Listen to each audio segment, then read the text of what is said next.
आदरणीय सभापति जी, यहाँ संविधान पर अनेक भाषण हुए,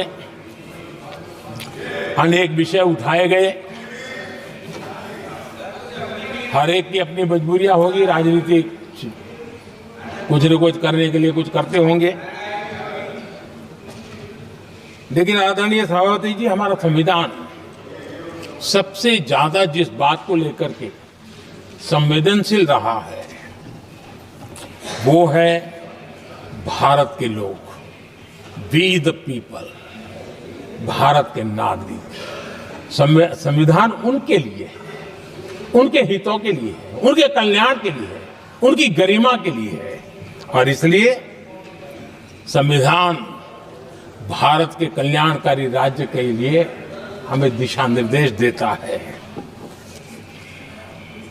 और कल्याणकारी राज्य का मतलब है जहां नागरिकों को भी गरिमा प्राप्त हो, उनको गरिमामय जीवन की गारंटी मिलनी चाहिए। हमारे कांग्रेस के साथियों को एक शब्द बहुत प्रिय है, मैं आज उस शब्द का उपयोग करना चाहता हूं, और उनका सबसे प्रिय शब्द जिसके बिना वो जी नहीं सकते, वो शब्द है जुमला। कांग्रेस के हमारे साथी, उनको दिन रात जुमला, लेकिन इस देश को पता है हिंदुस्तान में अगर सबसे बड़ा जुमला कोई था और वो चार पीढ़ी ने चलाया, वो जुमला था गरीबी हटाओ। ये ऐसा जुमला था, ये गरीबी हटाओ ऐसा जुमला था, उनकी राजनीति की रोटी तो सिकती थी, लेकिन गरीब का हाल ठीक नहीं होता था। आदरणीय सभापति जी, जरा कोई मुझे कहे आजादी के इतने सालों के बाद क्या एक डिग्निटी के साथ जीने वाले परिवार को क्या उसे टॉयलेट भी उपलब्ध नहीं होना चाहिए? क्या आपको ये काम करने की फुर्सत नहीं मिली? आज देश में टॉयलेट बनाने के अभियान को, जो गरीबों के लिए एक सपना था, उसकी डिग्निटी के लिए हमने इस काम को हाथ में लिया और हमने जी जान से उसे जुटे रहे। उसका मजाक उड़ाया गया, मुझे मालूम है, लेकिन उसके बाद भी सामान्य नागरिक के जीवन का गरिमा, ये हमारे दिल और दिमाग में होने के कारण हम डिगे नहीं, हम अड़े रहे, हम आगे बढ़ते चले गए, और तब जाकर के ये सपना साकार हुआ। माताएं बहनें खुले में सोच जा रही थी, या तो सूर्योदय के पहले या सूर्योदय के बाद, और आपको कभी पीड़ा नहीं हुई। और उसका कारण यह था कि आपने गरीबों को और गरीबी को टीवी में देखा है, अखबार की सुर्खियों में देखा है, आपको गरीब की जिंदगी का पता नहीं, वरना आप इसके साथ ऐसा जुल्म नहीं करते।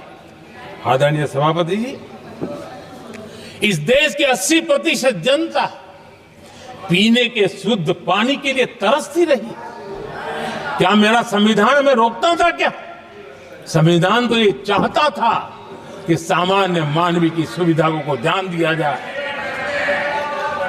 आदरणीय सभापति जी, ये काम भी हमने बड़े समर्पण भाव से आगे बढ़ाया है। आदरणीय सभापति जी, इस देश की करोड़ों माताएं चूल्हे में खाना पकाना और धुएं से आंखें लाल, कहते हैं कि सैकड़ों सिगरेट का धुआं, खाना पकाते हैं तब धुआं शरीर में जाता है। उन माताओं बहनों की आंखें लाल होती थी, इतना नहीं, उनका शरीर स्वास्थ्य खत्म हो जाता था। उनको धुएं से मुक्ति का काम, और 2013 तक क्या चर्चा चलती थी, 9 सिलेंडर देंगे कि 6 सिलेंडर देंगे।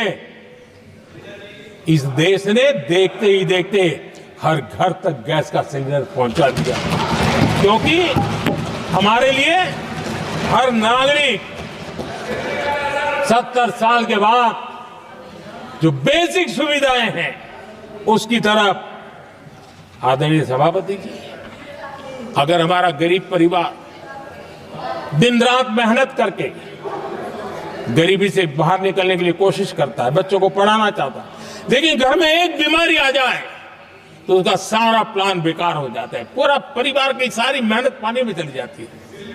क्या इन गरीब परिवारों के इलाज के लिए कुछ आप सोच नहीं सकते थे?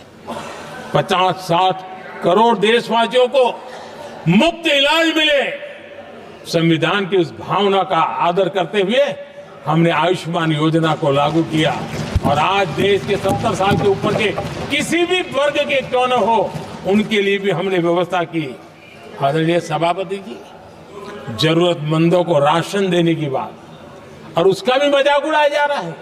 जब हम कहते हैं कि 25 करोड़ लोग गरीबी को परास्त करने में सफल हुए, तो फिर हमें सवाल पूछा जाता है कि आप गरीब को राशन फिर क्यों देते हो?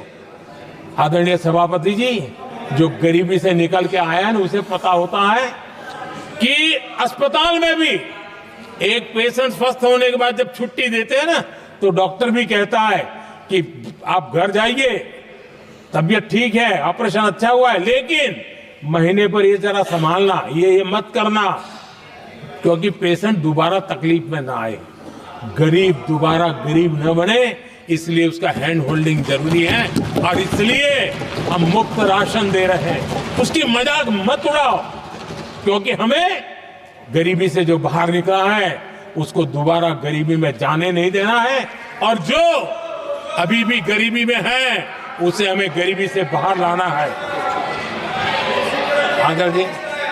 आदरणीय सभापति जी, हमारे देश में गरीबों का नाम पर जो जुमले चले, उसी गरीबों के नाम पर बैंकों का राष्ट्रीयकरण किया गया गरीबों के नाम पर। लेकिन 2014 तक इस देश के 50 करोड़ नागरिक ऐसे थे जिन्होंने बैंक का दरवाजा तक नहीं देखा था। आदरणीय सभापति जी, गरीब को बैंक में प्रवेश तक नहीं था, ये पाप आपने किया, और आज 50 करोड़ गरीबों के बैंक खाते खोल करके हमने बैंक के दरवाजे गरीबों के लिए खोल दिए।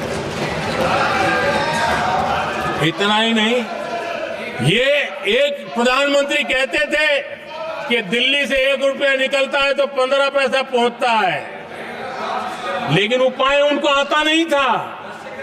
उपाय हमने दिखाया। आज दिल्ली से 1 रुपया निकलता है, 100 के 100 पैसे गरीब के खाते में जमा हो गए। क्यों? हमने बैंक का सही इस्तेमाल क्या करना, बैंक का सही उपयोग क्या करना। माननीय सदस्य मोबाइल नहीं देखें। आदरणीय सभापति जी, बिना गारंटी के ऋण देश के अंदर जिन लोगों को बैंक के दरवाजे तक जाने की इजाजत नहीं थी, आज स्थापित सरकार का संविधान के प्रति जो समर्पण है ना, आज बिना गारंटी वो बैंक से लोन ले सकता है। ये ताकत हमने गरीब को दी है। आदरणीय सभापति जी, गरीबी हटाओ का जुमला इसी के कारण जुमला बनकर के रह गया। गरीब को इस मुश्किल से मुक्ति मिले, ये हमारा बहुत बड़ा मिशन है और ये हमारा संकल्प है, और हम इसके लिए दिन रात एक कर रहे हैं। जिनको कोई नहीं पूछता, इनको मोदी पूजता है। आदरणीय सभापति जी, दिव्यांगजन हर दिन संघर्ष करता हमारा दिव्यांगजन, अब जाकर के हमारे दिव्यांग को फ्रेंडली इंफ्रास्ट्रक्चर मिले, उसकी व्हीलचेयर आगे तक जाए, ट्रेन के डिब्बे तक जाए। ये व्यवस्था दिव्यांगजन के लिए करने का हमारे दिल में तब आया क्योंकि समाज के दबले कुचले वंचित लोगों की चिंता करना हमारे मन में था, तब हुआ। आदरणीय सभापति जी, आप मुझे बताइए, एक तो भाषा के नाम पर झगड़ा करना तो सिखा दिया आपने, लेकिन मेरे दिव्यांगजनों के साथ कितना अन्याय किया। जो हमारे यहां साइनेज लैंग्वेज जो है, साइन लैंग्वेज की जो व्यवस्था है, खास करके मूक बधिर के लिए, अब दुर्भाग्य ऐसा देश का कि असम में जो भाषा सिखाई जाए उत्तर प्रदेश में दूसरी सिखाई जाए, उत्तर प्रदेश में सिखाई जाए महाराष्ट्र में तीसरी सिखाई जाए। हमारे दिव्यांगजनों के लिए एक साइन लैंग्वेज का होना बहुत जरूरी था। आजादी के 7 दशक बाद भी उनको उन दिव्यांगजनों की याद नहीं आई। एक कॉमन साइन लैंग्वेज बनाने का काम हमने किया, जो आज देश के मेरे सभी दिव्यांग भाई बहनों के लिए काम आ रही है।